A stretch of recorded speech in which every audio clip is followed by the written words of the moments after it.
Y'all having fun? Yeah. Ah, good. We always do, don't we? Okay. Short, they always. As she said, this panel is Never Behind Us, Going to the Past for Great Fiction. Catherine Ann Porter said, "The past is never where you think you left it." And William Golden had a different take. He said, "My yesterdays walk with me. They keep step. They are gray faces that peer over my shoulder." And of course, we all know the Faulkner quote, "The past is never dead, it's not even past." But Stephen King had a different take. He said, when it comes to the past, everyone writes fiction. So the authors on our panel today write fiction, and all of their novels are about the past. They've traveled back to 1918, 1936, 1944, and 1976, so get ready for time travel. And they've researched facts about those eras. Dan Brown commented that Google is not a synonym for research.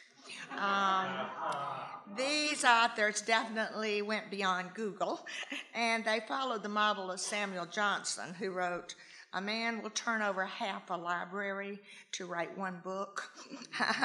So let's meet these wonderfully talented authors who have worked so hard to give us their wonderful books. I've read every one of them, and you are all going to love them, and you can go get them right after this panel, and you're going to be real happy you did.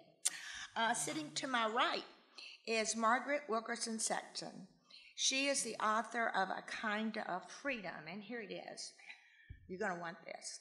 And in a New York Times review, she is described as a writer of uncommon nerve and talent. A native New Orleanian, Margaret was the recipient of a Lombard Fellowship to serve in the Dominican Republic. She earned a law degree at UC Berkeley, and her short fiction has been nominated for a Pushcart. She lives in the Bay Area of California. Sitting next to her is Minrose Gwen. She is the author of the novel Queen of Palmyra. Is that how it's Palmyra? Queen of Palmyra. Thank you. And a memoir, Wishing for Snow. 4 scholarly books. And her current novel is Promise. That pretty? You're going to want that one too. This book has been chosen as an Indie Next pick and an Oprah pick. Book List review of Promise said, "It is a gripping tale of racism, power, and the bonds that make a family." Minrose lives in Chapel Hill, North Carolina now, right? Yes, and it wasn't an Oprah pick, it was a okra pick. That's what I said. That's a lot better, yeah. I was hearing Oprah. I wish. Well, I had okra for lunch. I don't know how I missed that. Next to Minrose is Nathaniel Rich. He is the author of the novels Odds Against Tomorrow and The Mayor's Tongue. His third novel, King Zeno, you can't miss that cover. It has received glowing reviews from the New York Times, the Washington Post, Kirkus, and the Wall Street Journal. Rich is a writer at large for the New York Times Magazine, and his essays have appeared in numerous prestigious magazines. Rich lives right here in New Orleans. And down there on the end is Tiffany Quay Tyson. She is the author of 3 Rivers, which was a finalist for both the Colorado Book Award for Literary Fiction and the Mississippi Institute of Arts and Letters Award for Fiction.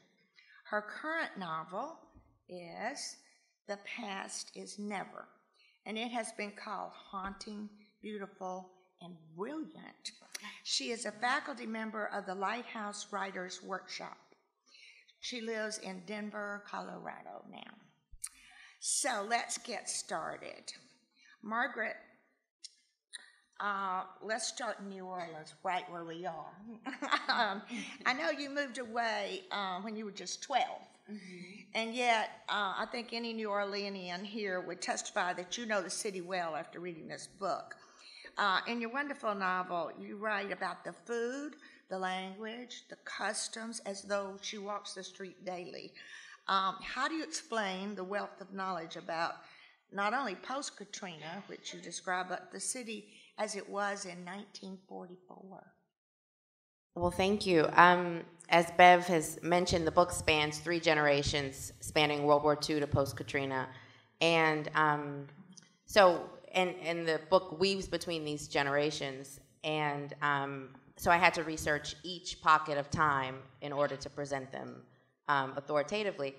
And for the most recent, for the post-Katrina section, I relied most heavily on anecdotal research. I have cousins, I have their friends, and they live the kind of lifestyle that the character in the book, TC, is described as living. And so that was probably the most fun part of the research, because I could just talk to them. I could just talk to people I knew and just hear really cool stories, really interesting stories. That kind of research was harder with the section that takes place in the 40s for obvious reasons. I did ask people who were in their 20s in that time period for stories and for details, but they just don't remember as much. And so a lot of that was just reading. It was just, it was just basic research, reading books, I really wanted to get the details right, so reading about what people wore at that time period, what the houses were like, what the streets looked like, stuff like that. And then the period in the 80s, that's set in the 80s, actually takes place in New Orleans East, where I was raised. So you would think that would be the easiest part to write, but it was actually the hardest, because I think I knew it a little bit too well. And so I had to be careful there not to let my own experience and my own personality intrude too much into the character and into the setting. Whereas with the other sections, it would have been impossible. My life is so different from the periods and the people I was describing. So the 80s section was actually unexpectedly harder to write, just because I knew it. I knew what it looked like, and I had to get out of my own head more. Also a little bit harder to do research on that period, because there's been a lot written about Katrina. There's, and you can always look back to the past for historic research, but the 80s isn't so far back that there's extensive information on it. And so it was just a little bit harder. It was a little bit harder. Let's stay in New Orleans. Nathaniel, in an interview with our own Susan Larson, you said, writing about New Orleans, you said, I quote you, "not on your life." But you went on to say the city grabbed you and you just had no choice. For someone who didn't intend to write about the city, you covered a lot of ground. The Industrial Canal, axe murders, the Spanish influenza, and the birth of jazz, all in one book that actually reads incredibly fast-paced. So let's begin with the canal. What drew you to that project? Yeah, I should say just about not on your life, that comment had to do with the fact that I feel like to write any novel, you have to have a very strong sense of authority on the subject matter and the material. And I moved to New Orleans almost 10 years ago, and I felt at the time I certainly had no desire to write about the city, mainly out of respect for how New Orleanians guard their own, the history, the cultural legacy of the place, and the deep complexity of the social fabric here, and everything else.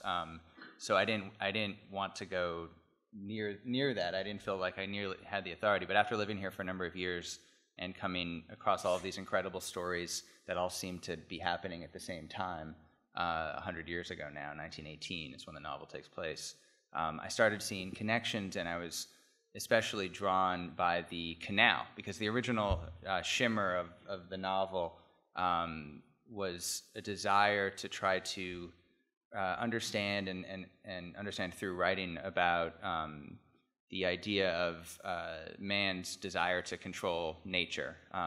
So not only to control the natural world, which is very much a part of this city's history, is a constant fight against nature to establish civilization here and to settle in a place that's very inhospitable in many ways, but also to control one's own nature.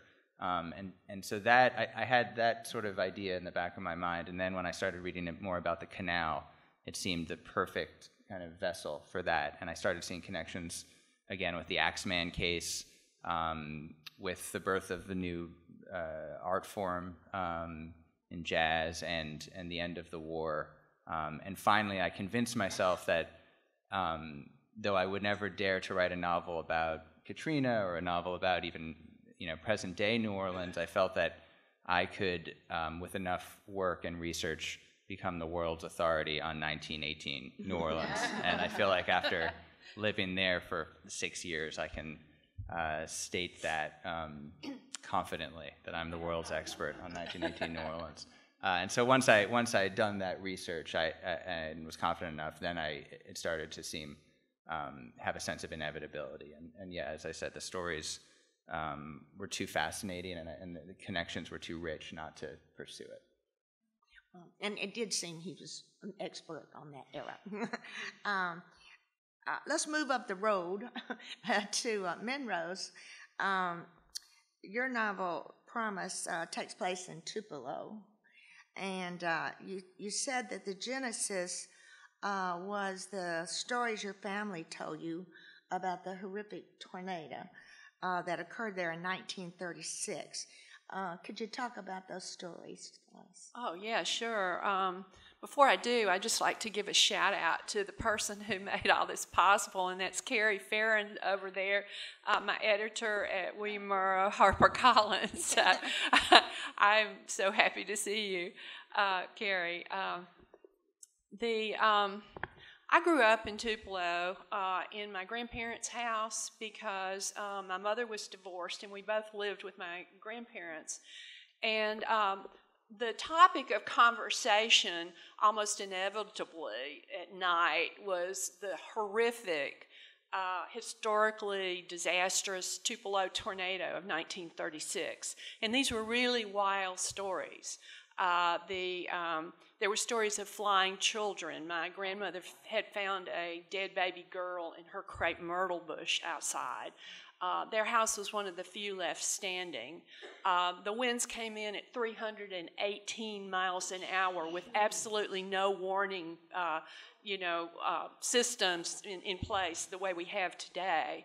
And so I heard about these. It is to date the fourth most deadly tornado in the history of the country. And the death toll was 233 people, the official death toll. I would emphasize that, official. And the injuries were around 1,000, many of which were very severe injuries, loss of limbs, disfiguring injuries, and so forth. And so I thought I knew everything there was to know about the Tupelo tornado of 1936. I'm like Margaret. I heard these family stories over and over again and gathered a lot of information. But just a few years ago, I learned a very cold, hard fact, and that was that the members of the African American community in Tupelo had simply not been counted in the casualty figures at all, either the injuries or the deaths. And so, the black population of Tupelo made up 1/3 of the town of 7,000, and many of them many of that community lived on a high ridge overlooking a small lake that bore the brunt of the storm. And so they were blown from their homes, as one of my main characters is, down into this small lake called Gum Pond and drowned. And so this story, this cold, hard fact that I found out gripped me and angered me, and it just wouldn't let me go. And I was in the middle of writing or revising another novel, but I started on Promise in the middle of doing that. So I guess that's pretty much how it wasn't so much my family stories that brought me to the book, but rather this piece of knowledge that I found out later that somehow taught me that I had only heard the white side of the story, but not the whole story of the tornado. Tiffany, she's talking about her family. One of the central themes you explore in your novel is the family, but the mysteries in families. I'm guessing everybody here has at one time been curious about a mystery in our family, what happened. It's sort of a universal quest. But how do you think, Tiffany, that mysteries, especially those of like close family members, affect us as we become adults? How does that work? I mean, I think our family stories affect us forever. I think we're constantly just reliving our family stories again and again. And I'm so fascinated in exploring how the stories that our families tell us, like when we're very young, how they grow and change and shift and evolve, and the things you discover if you poke around enough, as I do, over your lifetime. And that's kind of what I ended up exploring in this book. In my family, you know, when I was younger, I think my parents would tell me stories about their childhood, and they would be little funny stories about maybe, you know, swimming in the lake somewhere. My dad grew up in Natchez. My mother grew up mostly in Jackson, partially in Kosciuszko, and in Mississippi. And, you know, there would be these nice little stories. And as I got older, my father was the youngest of 8 brothers in Natchez, Mississippi, and he really never knew his own father. So they were raised by this one hard woman, Kentucky Tyson, which I do think is a great name. And his family, because his brothers were so much older than he was, they were almost like uncles or father figures to him in many ways. And he was the baby. And, you know, he would talk about going swimming in the lake. Well, years later, you know, one of my aunts who had married into the family said, what he didn't tell you was that time we all stole his clothes and he had to run home naked through the town. You know, and so I was probably in high school when I heard that story.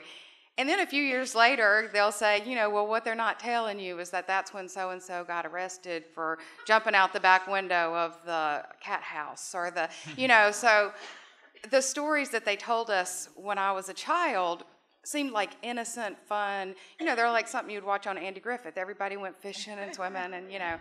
And then as I got older, they got a little more tawdry and a little more interesting, frankly. And I did start poking around a little bit here and there in my own family stories. And the things I discovered were, you know, just fascinating. And those stories are not in this book, but it was the idea of following those stories and taking what you think you know about who you are and how you were raised and where you come from, and discovering that, in fact, you might be somebody you wouldn't recognize. And that's what fascinates me in telling stories. I love the idea of how stories evolve and change and grow over the course of your lifetime. And then I think it becomes, you know, when you just make these discoveries, it's up to you to decide how you're going to parse that information and tell that information to the younger people in the families going forward. You know, are you going to give them the whitewash version, or are you going to give them the hard truth, or is it something in between? You know, you have no control over a story once it's out of your mouth. So you have to be careful, you know, with what you pass along. And I think that's what I was exploring as much as anything. That's a good lesson for me to learn. Thank you. As the oldest member in my family. I'll go back to Nathaniel. Aside from the various characters you created, there's a exhaustive, for you, not us, amount of research that you must have done. There's even actual newspaper headlines in this book, y'all. And so I just wonder how you found all of that. What were your discoveries? How did you go about it? Yeah. Well, I went to the library. I laughed at that quote because that a writer would turn over half a library for a book. In my experience, Right. It's more like half a library for a sentence. But yeah, I spent a lot of time at the Historic New Orleans collection, at Tulane, in their Louisiana history collection. I read a lot of, there were 3 newspapers in the city at the time, and they were written in this style that is hard to describe, especially the crime stories, and it's sort of a gothic, romantic style with very strange syntax that just drew me in, and so I had to use some of that language, and that gave me a bit of the tone of the novel. But the most valuable thing that I found was this incredible. Is anyone here in the Friends of the Cabildo? Friends of Cabildo has this incredible resource that I've made it my mission in talking about this book to try to publicize this. There's this incredible archive that I don't think a lot of people know about.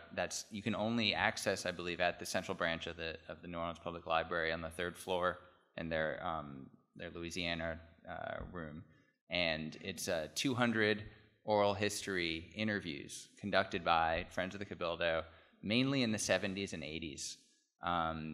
And only 10 of them, I think, have been transcribed, which is a real shame because they're just a treasure, and especially for what I was trying to do, what I needed as a novelist, because you can only get so much from the public record, and I used, very sort of consciously, I used everything in the novel that's historical.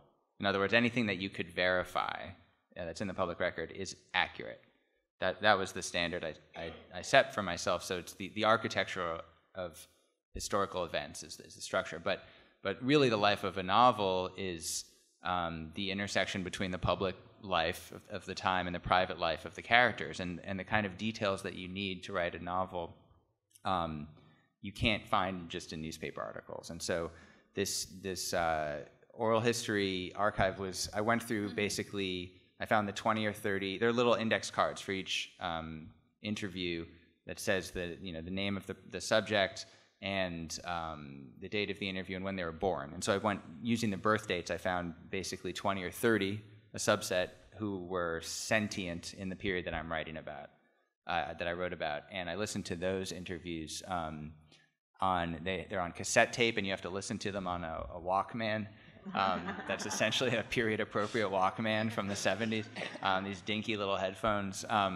But the interviewers, to their credit, asked all the questions that I would ask. So things like, what were the songs that the fruit vendors were singing in the streets? Where was your bathroom, inside the house or outside? They were asking these people in the 70s and 80s about their childhood. What was your experience of the Mississippi River? What games did the children play in the streets, and so on.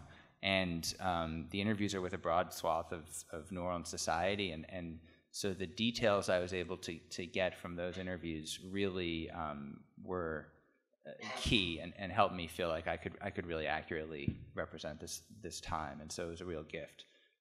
So I'm hoping that they can be digitized in some way. I mean, now that I finished my novel, I don't have not proprietary over it, but it's a wonderful resource for anyone who's interested in New Orleans history and not just this period. Thank you. Monrose, you had a little different take on it. In one of your interviews, I read that you believe that historical accounts of the past clear too tidy a path, I think you said, and then you said sometimes fiction can speak truth through history. I'd like to hear what you mean by that. Well, I think historical accounts of the past often have certain organizing principles that that ask certain kinds of questions about the past and seek answers for those questions, and to present a viable historical account. And that's certainly valuable. I didn't mean to cast that aside by what I said, but I do think that that you've got to look at who writes history in order to determine what kind of history you're going to get. And so in the case, for example, I started thinking about this before I wrote Promise, although it's extremely important for Promise because the accounts of the past were virtually erased, and people who died in that tornado were uncounted and still are uncounted, and we don't know their names because historians of the past did not bring them to us. And so there was a huge gap in our knowledge of the Tupelo tornado of 1936. But this also came to me earlier when I was working. I'm also a literary and cultural critic. And when I was working on my last book of cultural scholarly study of Medgar Evers, the civil rights leader, the great civil rights leader in Mississippi, who was assassinated. He was the first political assassination of the 1960s. When I was in the middle of writing that book, and just felt that I wasn't getting the information that I needed about the period through the historical accounts. And there were some really good memoirs of that period, but there weren't the historical accounts of the confusion and anguish and terror of that period. And so I proceeded to write The Queen of Palmyra, set in the summer of his death, just because I felt that I needed to kind of express in a different way than my scholarly work what kind of experience that is. I think fiction can take historical material and create the kind of, and I don't know whether you found this to be true, those of the rest of you on the panel, but this kind of messiness of the human experience. And in particular, when you have those of you who have experienced Katrina, you know what a disaster can do. It's chaotic, it's confusing, it's angering, and it's very, very messy. And I think fiction can give you that human experience of history. Thanks. I bet that we've got a few writers in the audience, huh? A few of you. I thought we might talk a little bit. Margaret's really dazzled me with something that she did.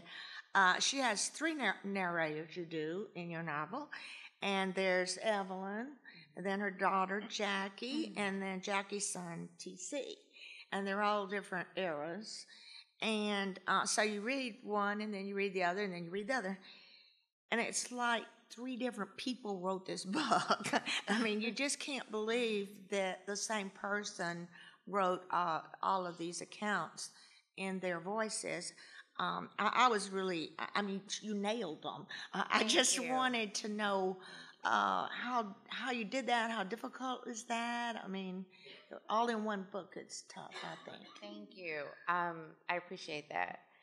Well, I think it was, I'm doing something again now like that, and it's not, I don't know how to explain how I did it. It's like when you're writing a particular character, you inhabit that character, and then when you're writing another character, you get into that character's voice. And it just so happens that these characters are telling the story in this book across generations and simultaneously. But I think it's just, you know, as writers, as many of us are writers, we know that, you know, it's just kind of moving from one voice to the next when you're writing it. And it's just, I think it's, the setup of this book is kind of cool because the voices clash with each other. You have a woman from the 40s who's very prim and proper, and, you know, her father's a doctor, and she's Creole and educated. And then you have her daughter. And my goal with the three different voices is to show the decline in this family as it's parallel to the decline in society, in certain pockets of Black society. And I'm using the word decline here. I don't want to say that we've declined across the board because it's just a specific pocket that I'm referencing. But I'm using these voices to kind of showcase that. And so the clash is very striking because you have this woman in the 40s, and then you have her daughter who's married to a man addicted to crack.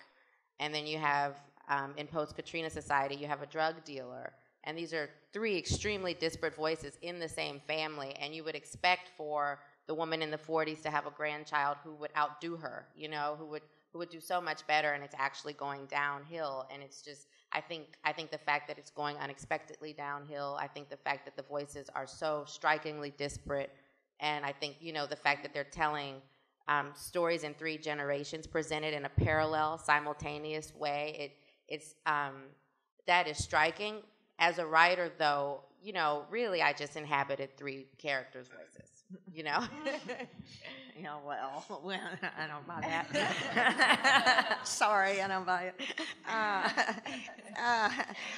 Tiffany's got something different going on, too. I'm from Mississippi also, as most of you know. You know, I understand that deal with the quarry. We go, Mom, Dad, oh, don't you go in that quarry, it's dangerous. But the quarry in your book, Bert, Willett, and Pansy, they're told it's not just dangerous, it's evil. And as it goes on the book, it becomes kind of creepy that the quarry itself seems to be the embodiment of evil, the structure itself. I just wondered, did you read a lot of myths and fables and, you know, imaginative creatures? Is that what led you to that? Constantly. I do. I'm really fascinated by fairy tales. And this story, and not like Disney fairy tales, but like Grimm fairy tales, the real old ones that never turn out well, you know, where, you know, a girl ends up being enslaved by her father for the rest of her life and, you know, walking around in animal pelts, and it's just not a happy story. And I love those stories, and this particular book actually starts with three siblings going against their fathers and their parents' advice. Their parents have said, do not go anywhere near this quarry. It is evil, bad things happen there. And it's the quarry, you have to get through some woods to get to the quarry. And so these three siblings start this, you know, this book starts with three siblings walking through basically the haunted woods to a place they've been told not to go, which is very fairy tale-like in its setup. And so, yes, I did actually kind of play with the idea of the place as embodied by the quarry, and these, in particular, these woods, as being almost a character in and of itself, almost the monster in the story. And of course, you know, the place itself is not really the thing that sprouts evil. But it is a place where the evil seems to happen in this particular story.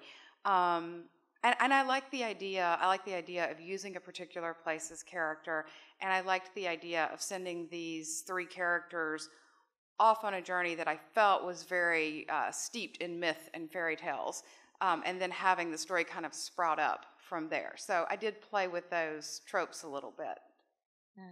Yeah, well, she even imagines monsters. So. Yeah, there is one point in the sort of inciting incident where the young character, the narrator of the story, is a girl who is 14 years old when the story starts, but she grows a good bit as the story goes on. Her name is Roberta Lynn, but she insists that everyone call her Bert. And so she's kind of spunky, she's got a little feistiness, and she actually feels like she sees an ogre or a monster in the woods in the midst of a storm in the first few pages of the book. And then she spends the next, 300 pages or however many it is, kind of chasing that monster, trying to find it, trying to find out what happened, what really happened. And in doing so, you know, as I was saying before, she starts to unravel and unspool the threads of her own family's mythology and her own family's story, and kind of discovers that monsters are often really just people, or that people are not always who you think they are, I guess is more like it. Thanks. Let's go back to Nathaniel there. There's a lot of darkness in your book, too, certainly with the axe murders and the Spanish influenza even seemed really scary. But there's this character in there, Isidore Zeno, and I think Kirkus said that you had offbeat humor, offbeat, and I think he did. He just he had this, I don't know, the lingo or what it was. Can you tell me how you conceived him? And he's the jazz guy, right? Yeah, he's the young jazz musician. I mean, I always felt that horror and comedy are two sides of the same coin. They work in the same way. I mean, I always remember something Stephen King said, and when I was a child, not only was I obsessed with Stephen King, I exclusively read Stephen King for 5 years of my childhood. But I remember something he said, which is that when he knew that the stuff he was writing was really scary because he would find himself giggling, like cackling out loud with laughter as he was doing it, and that really struck a chord with me. So I think in the novel there's a lot of elements that balance between the two. That in some light is horrific, but otherwise humor. And so jazz, this is an interesting. 1918 is a fascinating moment in the history of jazz because it's the form has been around for almost 2 decades, but it's still somewhat underground, and certainly at least to white New Orleanians, it's seen as this gutter music and a threat even to civilization. In the words of a Times-Picayune editorial that year that called for the city civic-minded folks to smother the music out in its cradle. So obviously there's some heavy racial overtones there, but it also, you have this. But like any new music form, there was something that felt dangerous about it, and it was obscene. And I think from today's standpoint, these aren't necessarily the associations one has with jazz. But so a lot of what I tried to do was trying to capture the excitement of this new form that only a couple of years later would cross over. And I guess I've been taking for granted that everyone here knows about the Axemen case, but in case anyone doesn't, the culmination of that story where a man was terrorizing the city, chopping off people's heads with axes, was that he sent a letter to the Times-Picayune and said, on a certain night, I'm going to go around New Orleans and kill anybody who isn't playing jazz. And so the idea that even made sense, that there could be a link between jazz and axe murder, that was sort of taken for granted, gives you some sense of what the climate was at the time, at least for the Times-Picayune's readership. So Isidore Zeno is a young musician who has a secret, which is that he's the greatest jazz musician ever, but he hasn't shown it because he's afraid that people won't understand. His style is so new and different that he's afraid that no one will accept it. So he sort of goes around playing gigs and tries to develop a following, but it's not really working. And so his story, like the story of the other main characters, is very much one of self-realization and trying to come to terms with his own desire for something larger, for some sense of immortality. And so there's some horror in his situation, and there's also some humor as well. Yeah, he just cracked me up. I really did. You did not crack me up talking about drugs, though. It was. But what you did was you had me going, it's got to be a happy ending. There's got to be a happy ending. I'm hoping. But what really struck me was when you talked about the drug problem, especially with TC, but even in the middle of the book too, you have and how it affected. I didn't really think about that. I mean, somebody who's just dealing with, but the whole family. You seem to really get it, understand it. Can you talk about their plights and what effects those had on their families? Yeah. So just to give you some context, in the middle section of the book in the 80s, the main character, Jackie's husband, is struggling with a crack addiction. And then in post-Katrina, in 2015, the main character, TC, is selling drugs. He's actually just selling marijuana. But my goal with Jackie was to, in the book overall, I wanted to show what I think is responsible for certain aspects of the Black community's decline since Jim Crow. And I mean that to say that you would expect so much progress. We've had a Black president. We've made so many strides, but in certain respects, we've moved backwards, and I think a lot of the blame for that, which I learned in doing the research for this book, can be placed on the mishandling of the war on drugs and on mass incarceration, which are very new problems.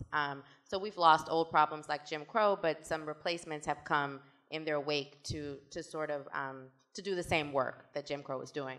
So in doing the research for the book, I was trying to figure out what happened in the 80s to explain how this woman in the 40s, whose father was a doctor and who was just doing so great, could have this grandson who is in and out of jail. And this is something that you see, it's something that you see. So I wanted to explain to myself why this was happening, and I found that a lot of the blame could be placed on the war on drugs and on the impact that the war on drugs has had on the family, and so it's kind of what Min Rose was talking about in terms of how people understand history by virtue of the root of the history or the historian. So when we hear about the war on drugs, not everybody thinks that's a problem. Some people are still thinking the war on drugs was effective at solving the drug problem, and it wasn't. So I wanted to explain to the reader without doing it in a preachy way how treating addiction as if it were a crime instead of an epidemic, a health epidemic, similar to the way that the opioid addiction is being treated now, treating it like a crime really penalized a lot of people unfairly and really ripped apart families. And so I wanted to explain that through a love story gone wrong. And that's truly what it is. It's just a love story gone wrong in this section. Jackie is in love with her husband, of course. He's an educated man, a professional man, but he's a victim of addiction, and she loses. The love ends up being altered by this situation, and I think it's just a very human way to present this tragedy. And same with TC. I mean, and I'll make this a little bit shorter, but TC is someone who sells marijuana, which is a very soft drug. Nobody's like, oh, marijuana, he should be put away. But that's what happens. I mean, because of what we know about mass incarceration, we have young men who are selling marijuana who are being imprisoned for many, many years, and that's what happens to TC. So my goal in this book was just to introduce you to this very lovable character who makes some bad decisions, but, you can imagine having a nephew like him, or you can imagine having a cousin like him, and your hope would be that this person would be allowed to continue to thrive despite some, pretty minor mistakes. So I just wanted to show, a different side of drugs, just to show how the system has unfairly penalized certain members and certain contributors to the drug situation. Yeah, that's what I meant. I just love TC, and I'm just pulling for him. Thank you. And let me ask you one other really quick thing. The language TC used. I'll be honest. I had to almost translate some of that. How did you know all of that? Yeah, it's the drug language. It's drug language, yeah. It's funny. So I grew up in New Orleans in the 80s, so a lot of it is just having grown up a certain way around certain people. I have access to that language in my mind already because I've grown up hearing a lot of it. Not drug language, but just a certain way of speaking. So I have access to that.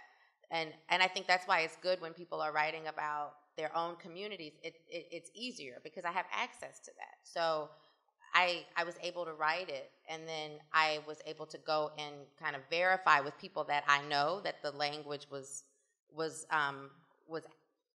authentic, but then also to fill it in with certain slang. But it wasn't like I was starting from scratch. I have access to a lot of that language because I've grown up hearing it, and So it's And just, yeah, so it's just that I'm white and I didn't get it. well, no, because I don't think every black person has access to that. No, I think but I mean, I the wasn't way in that. I grew up, I didn't win yeah, that. Yeah. yeah.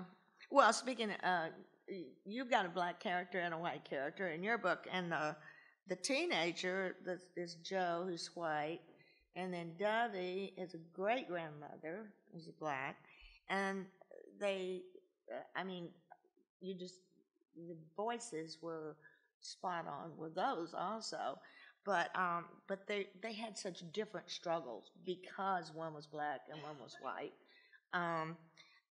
That the tornado affected them very differently, I thought. Can you talk about some of those differences and how you managed to do those voices? You kind of like you put switching voices. Yeah, of course, being white, I approached these characters, both of these characters, with a lot of thought and an awareness of my limitations. The book is written in the third person. It's not first person narratives.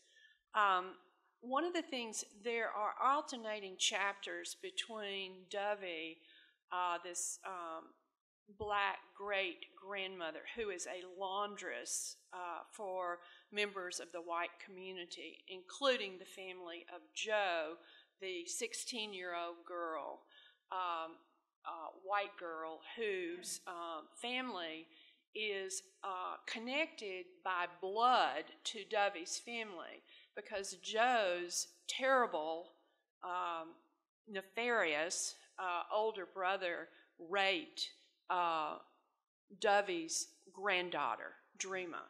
And Promise, the title Promise, comes from the child, a little baby boy, who is born as the result of that rape. And the story is both of these women, the young woman and the old woman, are looking for two 4-month-old baby boys, one of whom is Joe's little brother Tommy, and the other is Dovey's great-grandson Promise, in the aftermath of the storm. And they have alternating chapters. Dovey's chapter is first, and then Joe comes in, and then it's Dovey and Joe. And so it's kind of a balancing act between these two characters. And one of my purposes in writing this book was to show how a horrible disaster like this is no discriminator. It hits everybody, but yet the systems of racial injustice come crashing in the aftermath of the tornado. And we saw that in Katrina. A disaster like this takes a layer off of society and shows these fault lines very, very clearly, I think, of race and class, and so that was my purpose in doing that. But I purposely felt that I needed to have some sort of filter between me and these characters, and not try. I love to write in the first person. I really like it, and The Queen of Palmyra is written in the first person. But I couldn't do that. I did not do that with these characters because I wanted to be extremely attentive to this kind of balancing act, and also this kind of difference between the two characters in terms of how they experience the aftermath of the tornado. And that's when I did a lot of research myself on many different newspaper sources, oral histories, and I managed to find some survivors of the tornado that I was able to interview on both sides of the race line, and it was interesting to compare and contrast exactly their experiences as well. So that helped me in the writing of the novel in the way that I did. You mentioned research, Tiffany. You said, I think it was in your acknowledgments, that it involved a trip to the Everglades, and you said, let me quote you, you learned to use your monkey arms. We want to know what that is. We got to know. Well, at one point, when I was writing this book, I knew that the book starts with one of the siblings goes missing, and then the other two siblings basically spend the rest of the book looking for their missing sister, and also their missing father, he has disappeared as well. And so I knew that I needed to find a place where someone could disappear effectively. And the book is starts in 1976 and runs to about 1982. And there just aren't that many places in America, even then, where you can just effectively fall off the face of the earth. And certainly today it's much harder, but I wanted a place where I could even imagine someone living off the grid today. And I did a lot of research, and I was looking at Florida anyway because of an old family story that in my family about my grandfather. He had actually was found dead in a hotel room in Florida when my father was very young.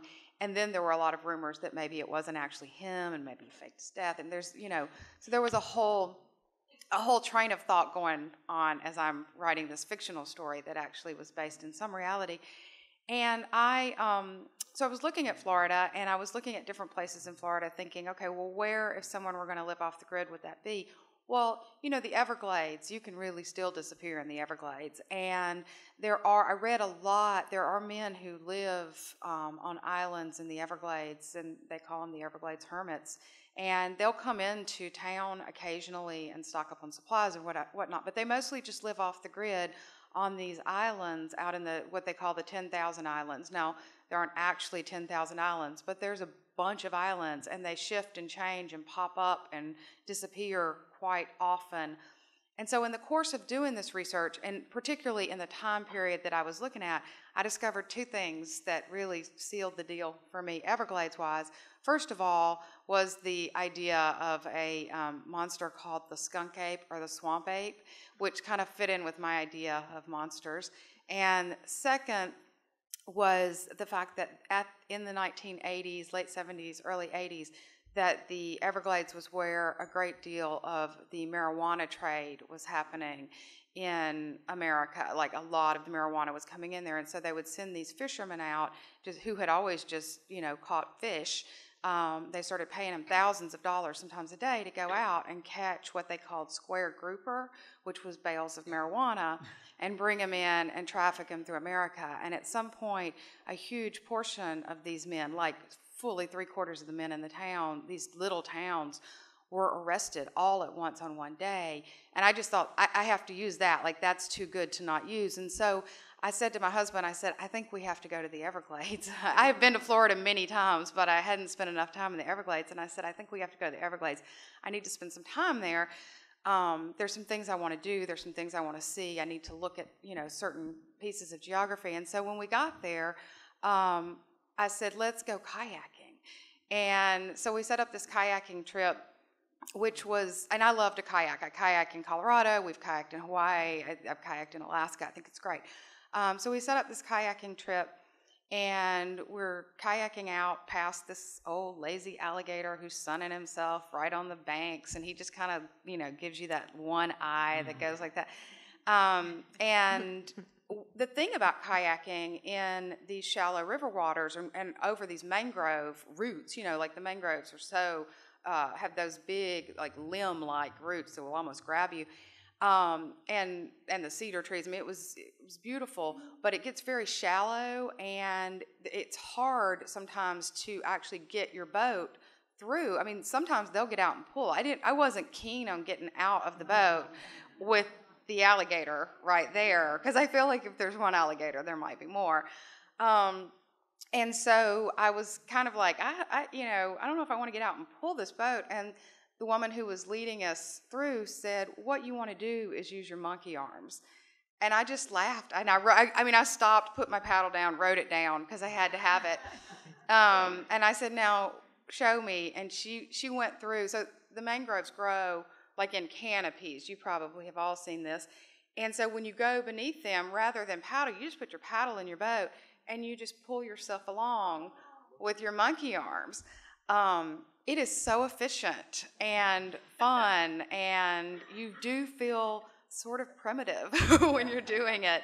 And it was a line that I used in the book because I I don't know, I had never heard it before, and I thought that is a wonderful way to travel across the water. And so, we spent a few days in the Everglades, mostly kayaking, also kind of exploring the 10,000 Islands from a boat. And the guy who led us on that tour actually was one of the marijuana smugglers from the 1980s. I got to asking him questions and talking, and ended up taking him for many drinks. And he was my age essentially, or a little bit older than me, but not that much. And he had spent a huge portion of his life in prison for marijuana smuggling. And, as you were saying, like, it's marijuana. It's a soft drug. And I don't think he was using it even. I mean, he was bringing it in, and I know that's not great, but he was not really the bad guy. He was probably 17 at the time. Oh. And, so he lost so much of his life for doing what almost any 17-year-old would do, taking a few $1,000s a day, as opposed to a few $1,000s a year, which was what he had the opportunity to make. So it was a fascinating trip, and I loved being there. But yes, the monkey arms was, I think, my favorite little detail that, like I said, I had to stop and write it down, even in a boat, even with an alligator right here. So. Okay, y'all, when we leave, we'll all go like this, and everybody say, "Oh, we missed that panel." I'll tell you who else is funny in your book to me was Beatrice and Giorgio. They are mother and son, but you also include this real reflective policeman, Billy Bastrop. I just was marveled at. I felt like I was in their heads, because they were just, this is what's going on and going on. How did you conceive of that? What brought those to life? Yeah, that's. I feel like my answer would be a lot like Margaret's answer earlier, in that that's sort of the fun of fiction, and it's hard to. That's the play of it, and the freedom that fiction allows. Once you develop a character to the point where there's a sense that the character is living and breathing, which I think you have to get to for a novel to work, then you can inhabit the character, and no matter how different the circumstances are, whether it's a war veteran who's haunted by, in Bill's case, haunted by an act of cowardice during the war that everybody else thinks is an act of bravery. So he's keeping this secret that's haunting him. Or Beatrice, who's an older woman who's after the untimely and somewhat mysterious and suspicious death of her husband, has taken over the family business, and her greatest hope is to, and she's overseeing the construction of the Industrial Canal. It's a construction family business, and her greatest hope is that her son Giorgio will take it over, but he shows no inclination or capability of doing so. And so those scenarios, are nothing like my life, and in the same way, probably most of the scenarios in any historical fiction are not very close to an author's life. But the key, I think, is to try to access something universal, some sense of humanity in any character, because they're all human beings, and I think that is both the challenge and the excitement of fiction, and of great fiction as a reader as well, is when you can empathize with a character, and it doesn't have to be someone who's autobiographically very close to you. It can be Madame Bovary, or Romeo. I guess we could just say it's the writer's craft there. So I'm copping out on that one. I guess. I can't believe it. Our Laura's waving at me. We're out of time. Okay. We got to let the audience ask questions. So y'all ask questions so I can keep listening to them. Who would like? Raise your hand if you have a question, please. Yes, Laura, come around with the mic. I can't believe it went so fast. Anybody?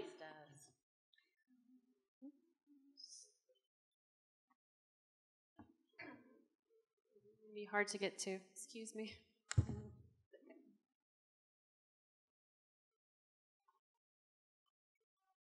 I have a practical question. You all seem to have spent a lot of time in research, in addition to the normal time that one would spend in writing a novel. Did you write these novels on spec, or did you all have some sort of arrangement with your publisher in advance, so you knew there was going to be a happy ending to all the work you were putting into it? I can answer that. I had no assurance that there would be a happy ending for all the work that I was putting in. But I feel like research is writing. I mean, I don't feel like it's a separate endeavor necessarily. I feel like the story, the story that you have to tell has to have, you have to go find the information, you have to do the work. And I don't know, I mean, I can't not write, so I did the work necessary and took a gamble.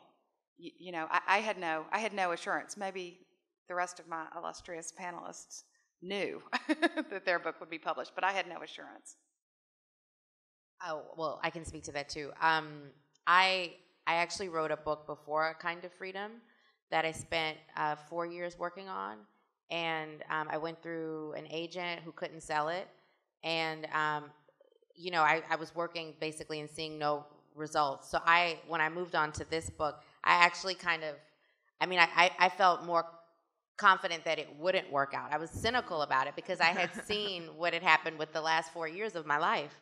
And so, no, I truly had no idea. I didn't even have an agent when I was writing this book. And I lost my agent. I parted ways with her because she couldn't sell the first one. So it seemed like it was just a waste of time. So, yeah, to the contrary, I had no idea. And I understand your question, though, because I don't love research, and I think I would have psyched myself out and overwhelmed myself if I had tried to do all the research on the front end because I didn't have a set route for this book. So I did some research, enough to write like a skeleton of it, and then I did major research on the other side of it. So I had a draft of it, and then I did the research, and that actually, it provides more of an incentive for me. I like to do it that way in general. It provides more of an incentive for me to do the research once I know I have a book. Like I just have to fill in these gaps, but I have a book,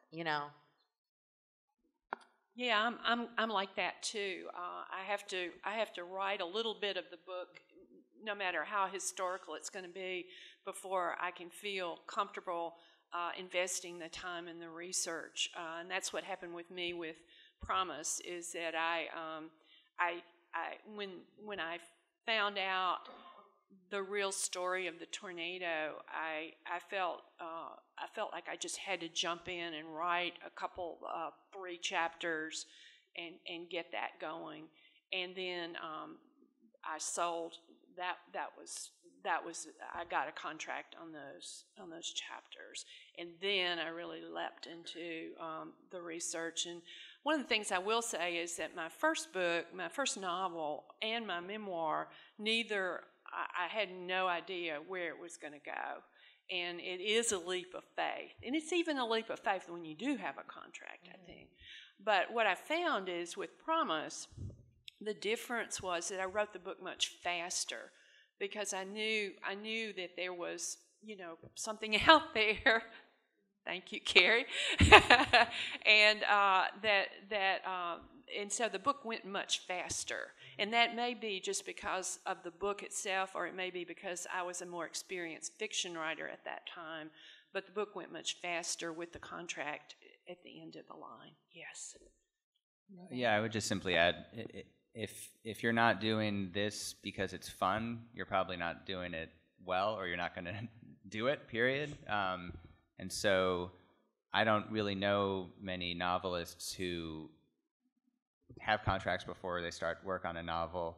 And I feel like if you don't love it enough to do it regardless of what happens at the end of it, you're probably not going to do it anyway. So that's how I felt. That's how I feel about any of my work, any of my fiction work, really. Feel very different about nonfiction, where I demand a contract up front. But no, with fiction, I think it's sort of, you have a kind of love affair, and so it's not And if you don't, then you're not going to write the book anyway. Yeah, I'd add to that too.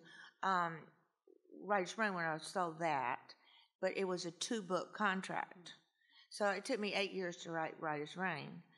And because I had a 2-book contract, it took me 1 year to write that next book because I was going to have to give them money if I didn't get it, written. So that did elevate my work day a lot when I was in there writing. So that does make a difference for sure. Okay, somebody else? Yes, right here, Laura. When you write a book like at least 3 of you have written, it's significantly compartmentalized, 3 sequential characters, 2 parallel characters, 4 separate stories. Do you write the stories separately and later integrate them, or do you write it sequentially and it integrates itself? Oh, good question. Well, I can jump in really fast with that one. My whole idea of the book was to kind of keep myself off balance, and that goes along with this idea of having a love affair with the book. I wanted to keep myself off balance just as the characters were off balance. And since they're alternating chapters for my 2 characters, I wrote it sequentially. I did not try to write one character, all of that. That wouldn't have worked for me at all. And I wanted the reader very much to feel that that kind of razor's edge or balancing act between Dovey's experience of the aftermath of the tornado because of all of those segregated facilities that came up and everything like that, and Joe's, which was a very naive, girlish kind of experience of the tornado, and very privileged in a certain way.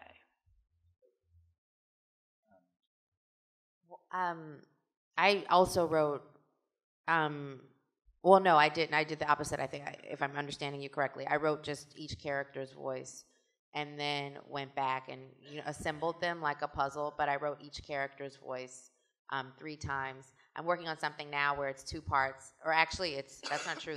There's 4 characters speaking, and I tried to do it sequentially with this project, and I couldn't do it. It was too disconcerting, and I just couldn't do it. I think maybe because I like to stay in the character and I think less about what's happening and more about like the character's movement. But I will say this too, writing it like through the character's voice all the way through has allowed me. It's opened a lot of doors, I think, because when I go back to assemble, I see parallels that I wouldn't have known to put together, and it kind of like it takes a lot of control and ownership off of me and puts it kind of in the universal sphere, and things just kind of fall into place in ways that I never would have been able to plan. That was the biggest technical challenge of the novel. I distinguish from sort of artistic challenge, but the mechanical challenge was it's 3 characters in close third person, but the novel moves chronologically, and the stories of the characters intersect in various ways, so that you don't want to reveal something in one storyline that then ruins any of the drama for the other one, if that makes sense. So I had an investigation, for instance.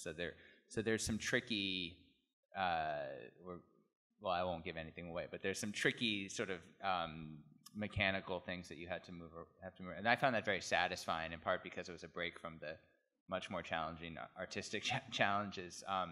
But I find that, but I did write it chronologically. I mean, I had an outline that I changed as I went along. But I found that with any with any fiction, there's some, especially when you're facing at the beginning of the project, you're facing a blank page. There's something terrifying about all of the choice that you have. It's such a free form, but the freedom can be intimidating. And I found with this novel, not only did I have this mechanical issue, but I also had historical events and the timeline that dictated. But I found, rather than it being constricting, I found it liberating in a way, because it forced a kind of spine onto the story that was very rigid, but then within that, and this sort of gets to a point that Minrose was making earlier about the use of historical fact and story, within that it allowed me to have, I felt, incredible creative freedom, because it was a kind of, it's hard to talk about in any way except for metaphor, but it was sort of a baseline that I always was returning to, so I could sort of go more wildly into certain kind of creative territory, because I had that pulling me back at every step. I just hate this to tell y'all we're out of time. Thank you, Bev. Aren't they amazing? Y'all go buy their books. Y'all were wonderful.